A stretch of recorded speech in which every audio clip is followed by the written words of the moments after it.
केंद्रीय स्वास्थ्य मंत्री एवं भाजपा के राष्ट्रीय अध्यक्ष जेपी नड्डा द्वारा हिमाचल प्रदेश सरकार पर लगाए गए आरोपों के बाद प्रदेश कांग्रेस ने तीखी प्रतिक्रिया व्यक्त की है। प्रदेश सरकार के मंत्री रोहित ठाकुर, राजेश धर्मानी ने भाजपा नेतृत्व पर निशाना साधते हुए कहा कि हिमाचल प्रदेश की वित्तीय चुनौतियों और अधिकारों से जुड़े महत्वपूर्ण मुद्दों पर केंद्र सरकार का रवैया निराशाजनक रहा है। मंत्रियों ने कहा कि प्रदेश वासियों को उम्मीद थी कि जेपी नड्डा अपने हिमाचल दौरे के दौरान राज्य की लंबित मांगों और वित्तीय सहायता से जुड़े मामलों को केंद्र सरकार के समक्ष मजबूती से उठाएंगे। हिमाचल प्रदेश वर्तमान में आर्थिक चुनौतियों का सामना कर रहा है और राज्य को केंद्र से विशेष सहयोग की आवश्यकता है, लेकिन उनके दौरे के दौरान इन महत्वपूर्ण विषयों पर कोई ठोस घोषणा या आश्वासन सामने नहीं आया है। उन्होंने कहा कि राजस्व घाटा अनुदान आरडीजी में किए गए कटौती का मुद्दा प्रदेश के लिए बेहद महत्वपूर्ण था। यह कटौती संसद में प्रस्तुत और स्वीकृत की गई, जिससे हिमाचल प्रदेश की वित्तीय स्थिति पर प्रतिकूल प्रभाव पड़ा है। कांग्रेस नेताओं ने आरोप लगाया कि भाजपा नेतृत्व ने इस मामले में प्रदेश के हितों की प्रभावी पैरवी नहीं की और न ही केंद्र सरकार के समक्ष हिमाचल की आवाज को मजबूती से रखा। रोहित ठाकुर और राजेश धर्मानी ने कहा कि प्रदेश से जुड़े कई अन्य महत्वपूर्ण मामलों पर भाजपा नेताओं ने अपेक्षित गंभीरता नहीं दिखाई है। उन्होंने कहा कि हिमाचल प्रदेश को विशेष श्रेणी राज्य की परिस्थितियों के अनुरूप सहायता की आवश्यकता है, लेकिन केंद्र सरकार द्वारा पर्याप्त सहयोग नहीं दिया जा रहा। मंत्रियों ने भाजपा पर प्रदेश सरकार को अस्थिर करने की कोशिश करने का भी आरोप लगाया। उन्होंने आरोप लगाया कि पिछले समय में सरकार गिराने के प्रयास किए गए, जिन्हें प्रदेश की जनता ने देखा है। इसके बावजूद जनता ने लोकतांत्रिक मूल्य और अपने जनादेश का सम्मान करते हुए कांग्रेस सरकार पर विश्वास बनाए रखा। उन्होंने कहा कि भाजपा के राजनीतिक प्रयास जनता की अपेक्षाओं के अनुरूप नहीं रही है। कांग्रेस नेताओं ने दावा किया कि मुख्यमंत्री सुखविंदर सिंह सुक्खू के नेतृत्व में प्रदेश सरकार पूरी तरह मजबूत और स्थिर है। उन्होंने कहा कि सरकार जन कल्याणकारी नीतियों और विकास कार्यों के माध्यम से जनता के बीच किए गए वादों को लगातार पूरा कर रही है। हिमाचल प्रदेश का था और नड्डा जी तो जहां भारतीय जनता पार्टी के पूर्व अध्यक्ष है, पार्टी के वरिष्ठ नेता है, लेकिन साथ ही साथ वो एक वरिष्ठ राजनेता भी है और विशेषकर हिमाचल के संबंध होने के कारण, हमारे प्रदेश का संबंध होने के कारण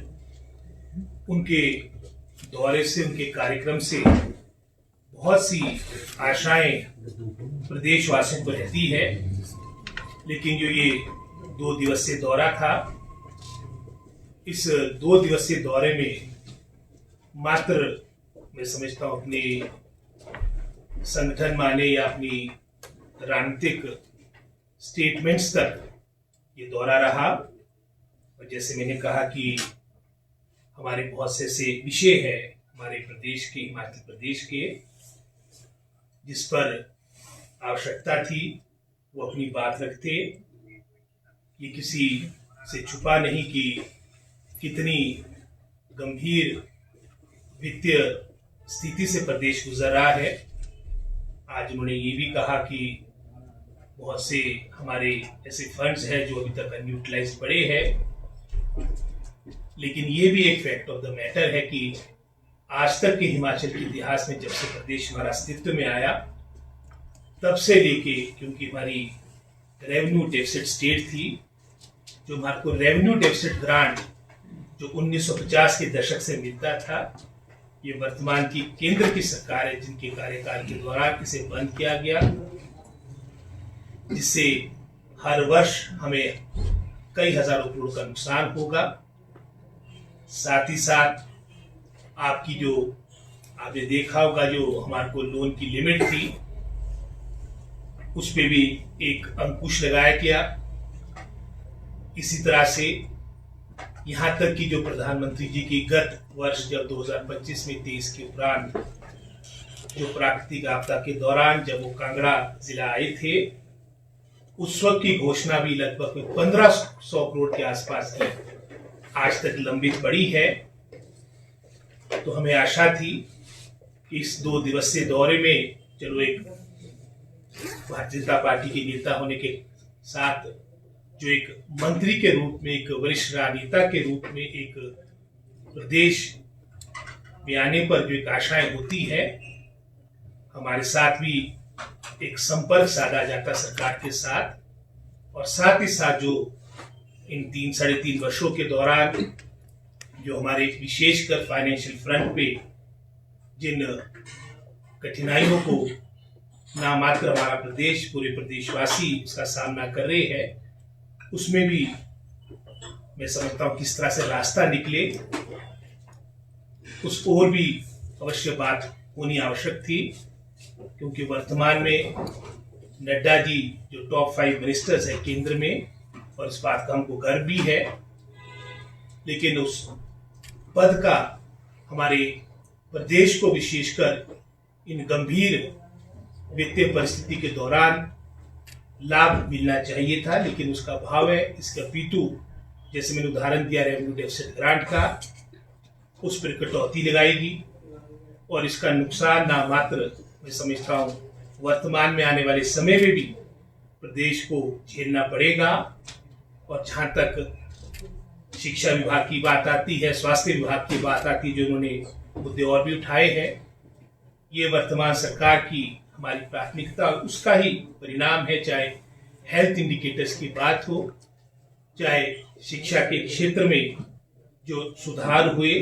जिस पर एक तरह का मोहर हमारी केंद्र सरकार ने लगाई है, चाहे वो परफॉर्मेंस ग्रेडिंग इंडेक्स की रिपोर्ट की बात हो, चाहे वो नैस की रिपोर्ट की बात हो, असर की रिपोर्ट की बात हो, हेल्थ डिपार्टमेंट की भी जो हमारे इंडिकेटर्स है उसमें भी मैं समझता हूँ सबसे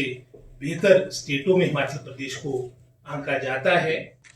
जैसा उन्होंने कहा कि केंद्रीय स्वास्थ्य मंत्री श्री जेपी नड्डा जी आए यहाँ पे और पत्रकार वार्ता के माध्यम से अपनी बात कही, तो इस संदर्भ में शुरुआत में तो मैं कहना चाहूँगा, और अपने कांग्रेस की सरकार जब दिल्ली में होती थी उस समय के कार्यकाल को हम याद करते हैं, और जब कांग्रेस सरकार के या यूपीए सरकार में जो मंत्री थे जब हिमाचल के दौरे पे आते थे, तो अगर आप इसकी तुलना नड्डा जी के दौरे से करेंगे तो आपको अंतर स्पष्ट नजर आएगा। एक समय था जब यहाँ पे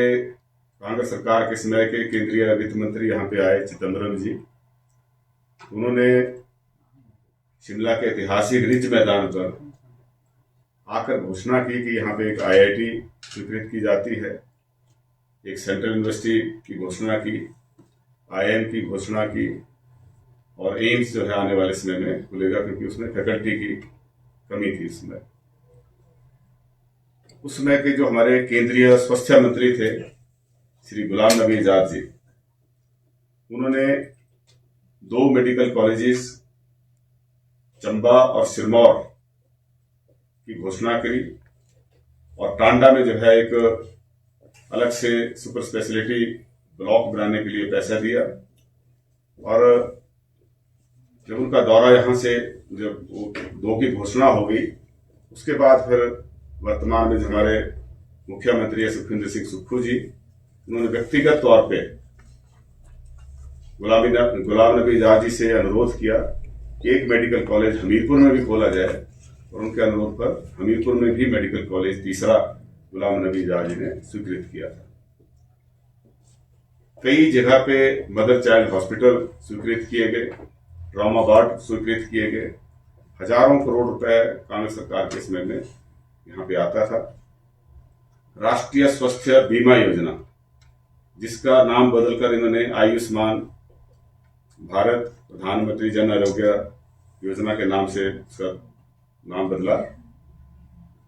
कांग्रेस सरकार के कार्यकाल में कभी भी इस योजना में पैसे की कमी नहीं आई, जबकि आयुष्मान भारत हमें सिर्फ 45-46 करोड़ के आसपास मिलता है, जबकि प्रदेश का कुल खर्चा इस योजना पर 100 करोड़ से 120 करोड़ के बीच में होता है। उसी तरीके से बाकी जो मुद्दे थे, हमें उम्मीद थी कि नड्डा जी यहाँ पे आएंगे और प्रदेश सरकार की जो लंबित मांगे हैं, खास करके वित्तीय संबंधी, उनका समाधान निकालेंगे। हमें उम्मीद थी कि आरडीजी बहाली के लिए नड्डा जी प्रदेश का पक्ष रखेंगे, लेकिन जब आरडीजी में कटौती जो 16 वित्त आयोग की सिफारिशें संसद में रखी गई और संसद द्वारा मंजूर की गई, तो नड्डा जी ने एक भी शब्द उसके विरोध में नहीं बोला। दूसरा, हिमाचल प्रदेश के जो लंबित मामले हैं, हमारे बीबीएमबी का एरिया 4,500 करोड़ रुपए, नड्डा जी का कभी उसके ऊपर कोई बयान हिमाचल के पक्ष में नहीं आता है। हमारा जो सानन पावर प्रोजेक्ट है, जिसका 100 साल की लीज पूर्ण हो चुकी है, उसके बारे में कभी नड्डा जी ने ये नहीं कहा कि ये प्रदेश सरकार को वापस दिलाने में हम केंद्र सरकार की तरफ से जो है मदद करेंगे। ये ठीक कहा रोहित जी ने कि आज नड्डा जी का स्थान केंद्र सरकार में बड़ा महत्वपूर्ण है, लेकिन उस शक्ति का फायदा हिमाचल के लोगों को होना चाहिए था। ऐसी हर हिमाचली की उनसे अपेक्षा थी, लेकिन वो यहाँ पे आके जो है उल्टा हमें गालियां देके, उल्टा हमें हिमाचल प्रदेश सरकार को कमजोर करने के उद्देश्य से जो है यहाँ सिर्फ राजनीतिक बयानबाजी करके चले।